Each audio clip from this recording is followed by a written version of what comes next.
So today I want to share with you a video about making sure your practice, whether it's on a practice pad or an electric drum kit or whatever you practice on which isn't your drum kit, making sure that transposes to when you later get onto your drum kit. So I'm not always at my drum kit, I'm not always at my studio. My studio is like 25 minutes from here, so sometimes I'm at home and just chilling with Belle and I want to get some practice in, and I'll use my practice pad.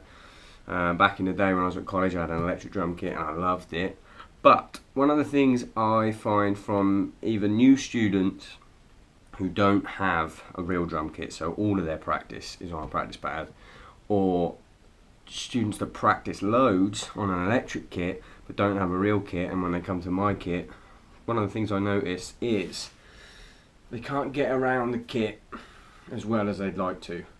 So the first assumption is always just, oh, you're not used to the kit. So you know when you play on a new kit, you're not used to it. You hit the odd rim or whatever.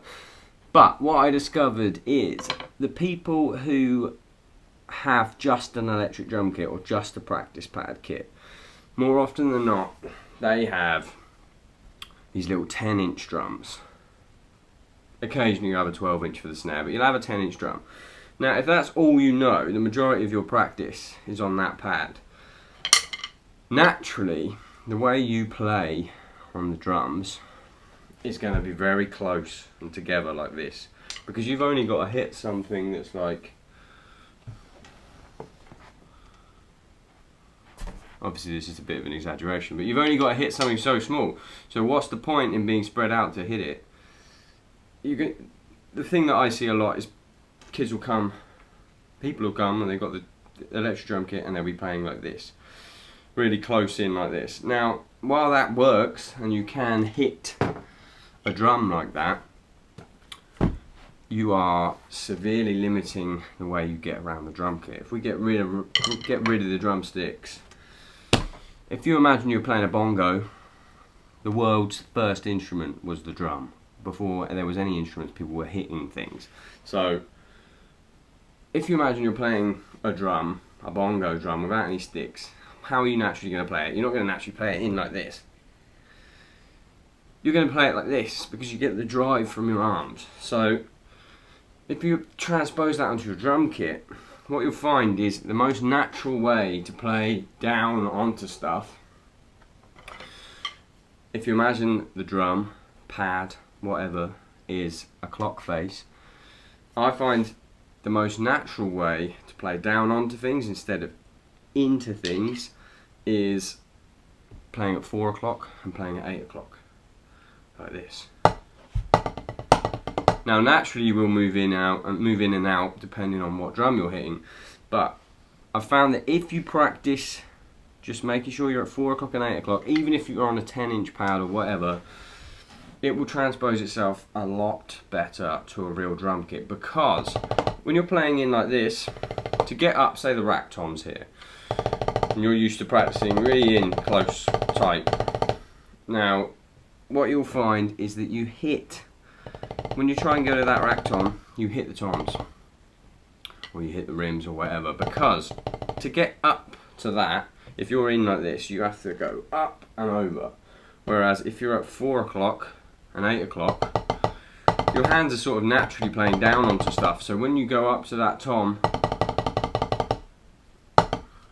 you're down onto it. It's a lot easier to get around. I mentioned it slightly in my motor video, but I thought I'd elaborate on it for the people who have electric drum kits or practice pads. So you want to try and make that 4 o'clock and 8 o'clock, and the one thing that you can sort of get wrong from that is that some people will naturally have this grip from playing on their small kits, and when you ask them to play at 4 o'clock and 8 o'clock, they'll just move their wrists to make that. Now that's not going to be very ergonomic at all, and nobody's going to enjoy that. So what you've got to also have an element of is how close your elbows are to your side. You don't want to be playing like this, because it looks funny and it's not comfortable, and you're again limiting your movement. So the way I like to tell people to set up when they haven't even played a drum kit ever, set up your hands, Okay, imagine you're on a really posh armchair, palms down, 4 o'clock, 8 o'clock, really posh armchair, and then from there, just loosen up slightly. So you'll find that you're not in like that, you're not in playing like a monkey, but you're somewhere in between. You're 4 o'clock and 8 o'clock, and you should find that it will feel weird to play like that on a small kit, because it's almost like you're eating your dinner. You've got a knife and fork, but guaranteed you'll find that when you go on to using a real drum kit, whether it be like months later, you'll relate easier to the real drum kit, rather than, I'm sure a lot of you found, it just feels like an alien world when you're playing on a real drum kit from practicing for ages on an electric drum kit. I figured this out when I was at college. I had a drum kit for a Roland kit for 2.5 years. I bought it on finance. It was really expensive. I paid a little bit off every month. Worked as well as being at college, and it was the best thing ever. But for a while, I found that when I was playing gigs on the weekend, it didn't feel right. So I figured out the problem was I was getting too used. It's kind of like being lazy, you know, like sometimes you see people when they play their floor tom, boom, boom, they'll just do that to hit the floor tom. Laziness, right? But if you imagine that times 5, you get lazy playing every drum because it's so close to you. When you go onto a real drum kit, it's not going to go very well. So 4 o'clock, 8 o'clock, for pad work, for any kind of work, you'll find that when you then go on to a real drum kit, it's a lot easier to adapt.